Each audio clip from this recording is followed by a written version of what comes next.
Hey, what's up? For me, one of the best parts about a summer barbecue is actually the sides. Seeing as I've already gone pretty deep on pasta and potato style salads though, today I thought it was time to pay tribute to all of the other sides that I enjoy eating with grilled and smoked meats. First up is classic barbecued baked beans. To get started, I'll need a heavy bottom pot. In this case, I'm using my 6.5 quart Dutch oven, and once I've got that up to medium heat on the stove, I'll add in 6 ounces or about 175 grams of small diced bacon. Now I'm going to stir this up and gently render the fat out of this bacon for about 10 to 15 minutes, stirring every 5 minutes or so. 10 to 15 minutes later, when I check back, this bacon has taken on some nice color and has released most of its fat. That rendered fat is really going to allow me to properly fry off my vegetable base. Speaking of that, in goes 150 grams, about 1 medium white onion that I've small diced. Then 50 grams or roughly 2 small diced jalapenos and 15 grams or 5 to 6 cloves of minced garlic. Next, I'll jump in with a wooden spoon and stir things until they're combined, and I'll make sure to scrape up any of the brown bacony bits left on the bottom of the pot. Once everything's stirred up, I'll fry it all together for about 10 minutes or so, or until the veggies are taking on some nice color and are just about fully softened like this.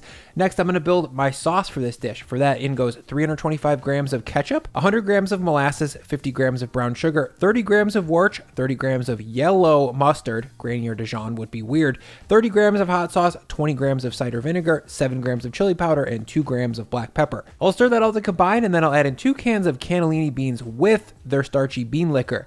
That bean juice is going to give the background of this sauce a really nice velvety shine, but it kind of depends on the brand of beans that you use. Cheaper cans tend to have juice that's thinner and saltier. These are really nice grocery store brand cannellinis, and as you can see, they're cooked really well. There's almost no blowouts in here, and the texture is super creamy. Behind the 2 cans with their juice, I'm going to add in 4 more cans, but this time I gave the beans a rinse. If you're wondering, hey Bri, why didn't you cook your own beans? Well, it mostly comes down to the beans themselves. 99% of grocery store dried beans are old and cook very unevenly, even if you know what you're doing. For most people, I think it's best to just use a trusted brand of canned beans that have good texture and call it a day. Behind the beans, in goes 200 grams of water. I'll stir this up and see if I need more. I probably will. Yeah, in goes another 200 grams for 400 in total. I might need to adjust that later on too, because beans soak up a lot of liquid. Now I'll give this a gentle stir to combine, and I'll mention that all bean stirring from this point forward should be gentle. These are some nice, firm, creamy beans, and I want to keep them that way. Now I'm going to bring this up to a gentle simmer, and then I'll load it into a 350F oven to bake for about 90 minutes or so. I'll come back at least twice throughout this process to stir these beans and make sure things are looking good. After 30 minutes of bake time, when I pull these out, you can see the top has gotten some nice caramelization and reduction, and that's definitely what we want in a baked bean. For now, I'll stir all that in to incorporate those roasty flavors and allow some of the new bean areas to catch a roast. I'll slide this back in and cook it for another 40 to 60 minutes, depending on how fast yours thickens. After about 90 minutes and 3 stirs, when I check back, you can see this pot of beans is nicely reduced and the liquid has thickened up into a sticky, creamy, shiny sauce. When I pull out the pot, you can see how unified everything looks. That's how I know it's done. It's no longer just white beans in barbecue sauce. Now it's officially a pot of beans. And don't be afraid to add a few splashes of water here or stock if needed, because these are going to thicken up quite a bit as they cool. I personally prefer them to be on the saucy side like this. You guys, this pot of beans has everything you could want. It's smoky, porky, spicy, sweet, it's sour, and really savory. The beans themselves are firm but creamy, and overall it's a really sick thing to eat with smoked or grilled meats. Throw a mustardy hot dog next to this thing and I'm freaking set. I ate 2 bowls of these beans for lunch. Lauren, you gotta come try these beans. Next up is a sweet, tart, crunchy, and fresh creamy slaw. To get started, I'll need some fresh vegetables. I've got 1 head of cabbage here, 2 large carrots, a small bulb of fennel, 5-ish garlic cloves, and a peeled small red onion. First, I'll grab the cabbage and cut it through the stem end into quarters, and then I'll grab my Japanese mandolin. Now, with the stem end in my palm, I'm going to run this cabbage on the mandolin to get it sliced thin. After a few rips, I'll stop to see what thickness I'm getting here. That's a little bit too thin, so I'll adjust it and keep on slicing. Very thin is good, but very, very thin won't hold up to the creamy dressing, and it will probably get too soggy. If you don't have a mandolin, use you certainly could slice this by hand, or you could buy some of that pre-shredded cabbage that they sell at the store, but be warned, that stuff is kind of low on cabbagey flavor. The longer it sits in the bag, the less it tastes like it should. Once I've got 500 grams of cabbage, give or take, I'll scoot that into a bowl and then grab one of my 2 large carrots and my julienne peeler. I'll use that to actually peel off the outside of the carrot, and then to actually shred this for slaw, I prefer to hold on to the thin end and then rip the carrot with the peeler towards the fat end. Make sure to rotate the carrot here as you peel it so that you're getting nice, clean, long threads. This julienne peeler saves me at least 5 hours annually, and it makes me way more likely to put carrots into stuff. So if you don't have one but like eating crunchy, thin sliced carrots, this one's like $6 or $7, and I'll link to it in the description. 2 medium large carrots should yield you about 100 grams in total. I'll scoot those into the bowl, and then I'll grab my fennel. I'll cut off the top, then cut it in half, and then I'll shave those halves thin on my mandolin. 100 grams of that's going to go into the bowl, and then I'll grab my red onion and quarter it from pole to pole. Next, I'll pop out the very middle and save that for something else, and then I'll shave the red onion just as thin as I did the cabbage. In total, I need 100 grams of thinly sliced red onion. Before I add these to the bowl, though, I'm going to move them over to the sink inside of a little strainer to rinse off any harsh oniony edge. Doing this both mellows out the onion flavor overall, and it gives us more shelf life. If the onions were not rinsed, they would give the slaw a harsh, sour, oniony taste after only like 12 hours. Okay, rinsed onions on top of everything else. Then finally, I'll grab my garlic press and give 3 to 5 medium garlic cloves a quick squeezer. There we go. Once all the veggies are broken down, I'll add in 30 grams of salt and 20 grams of sugar. Then I'm going to jump into the bowl and mix everything to combine. The salt and sugar here are going to cure this cabbage, and that does 2 things. Number 1, it draws out excessive moisture that would water down our creamy dressing, and number 2, it makes everything seasoned. The salt and the sugar really light this veggie mixture up and make it feel very lively and delicious. And wow, that's already a very flavorful bowl of raw vegetables. Now I'm going to cover this bowl with the lid and let the salt and sugar do their thing for 30 minutes.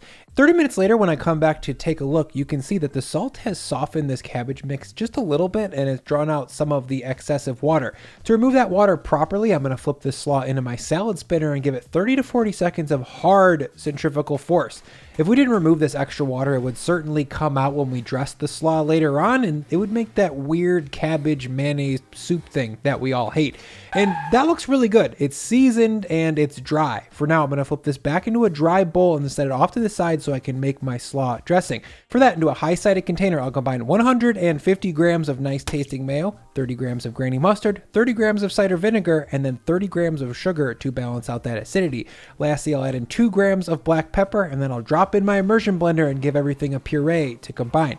I really don't think I can recommend not pureeing this, by the way. The blender breaks down that grainy mustard, and that's going to bring some additional thickening power and flavor unification. If you just stirred everything together, the grainy would probably stand out texturally and the sauce would be too thin.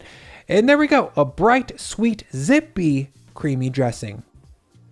Sick. Okay, let's dress this slaw. I'm going to start by drizzling in most of the dressing that I've got here.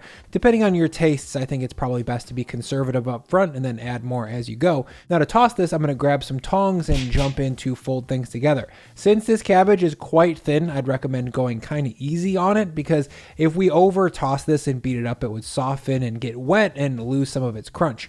And there we go. It's simple, it's fresh, it's bright, and very classic. The mustard cider vinegar combo here really brings some nice pungent sharpness, but of course that's blunted perfectly by the creamy mayo and a tasteful level of sugar.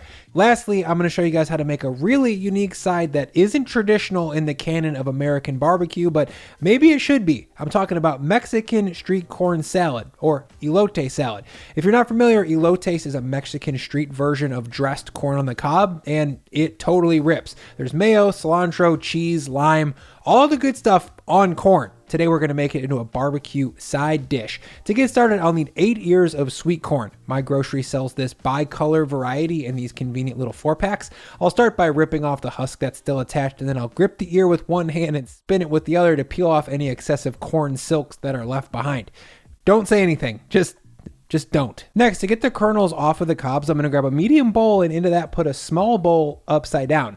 This solves the corn going everywhere once you cut it off the cob problem. Okay, I'll grab an ear and then I'll cut off the bottom to make it flat, and then I'll set it up on the pedestal bowl in the middle. From there, I'll just go top to bottom to zip the corn off as close to the cob as I can get. Yes, the knife blade is gonna hit the bottom of the bowl, so if you're precious with your knives, don't use a nice one. Once I've got all 8 ears, or about 1,000 grams of shucked corn like this, I'm gonna grab a large 12-inch cast iron pan and drop it on the stove over very high heat. Once that's ripping hot, I'm gonna add in a good long squeezer of neutral high smoke point oil, like 3 tablespoons, and then I'll add in all of my corn. The sizzle should be loud and present as soon as the corn hits the pan. The hotter the better. Now, a strong pinch of salt, and I'll let this corn sizzle and caramelize on the first side for a good 60 to 90 seconds. After the first 90 seconds, I'll come back and give the whole pan a toss to get some new corn touching the bottom of the pan. That's looking pretty good, but it does need some more time, so I'm gonna go for another 3 to 4 minutes over very high heat, tossing this every 90 seconds or so. Once the corn is starting to pop like this, I know that most of the outside corn juice has sizzled off, and now the water inside of the kernels is starting to steam up and explode. That's a good sign. That's usually correspondent to an excellent amount of corn caramelization. After one last toss to get any brown bits off the bottom of the pan, I'm going to scoot this off heat and transfer it over to a medium bowl so that I can cool it down. Temperature wise, this salad is great served hot, warm, room temperature, or cold, but this corn is like break the mayonnaise hot. So I'm going to set it off to the side to cool down, and then I'm going to grab a chunk of Mexican cotija cheese. If you're not familiar, this is a salty, sour Mexican cheese that's only aged for a short period of time. The flavor is almost lactic in nature, and it's very crumbly. Now, if you can't find cotija, I'd say use Parmesan, feta, or ricotta salata. All of those are slightly different, but any of those 3 would work pretty well. Once I've got 75 grams of this cheese crumbled up, I'm going to set it aside and grab 1 jalapeno. I'm going to give this little peener a very small dice so that it kind of melds into the background of the salad without being too spicy and assertive. If you wanted something more spicy, I'd say use serranos, or if you want to be more mild, use poblanos. Once I've got 20 grams of that, I'm going to scoot it into the bowl, and then next I'll grab a bunch of scallions and cut off the top. From there, I'm going to slice the scallions pretty thin until I get all the way down to the white part. Those bottoms are usable for a ton of other things, but texturally they would stand out too much in this salad and make the whole thing too oniony overall, so I'm going to save them for something else. 35 to 40 grams of scallions going into the bowl, then I'll grab a medium bunch of fresh cilantro and give that a rough chop. I don't bother removing stems with cilantro, by the way, because unlike parsley, the stems on cilantro aren't bitter at all, and they taste just like cilantro leaves. 20 grams of that goes into the bowl, and once I've got all my fresh stuff chopped up and added to the corn, I'll grab a lime and my microplane.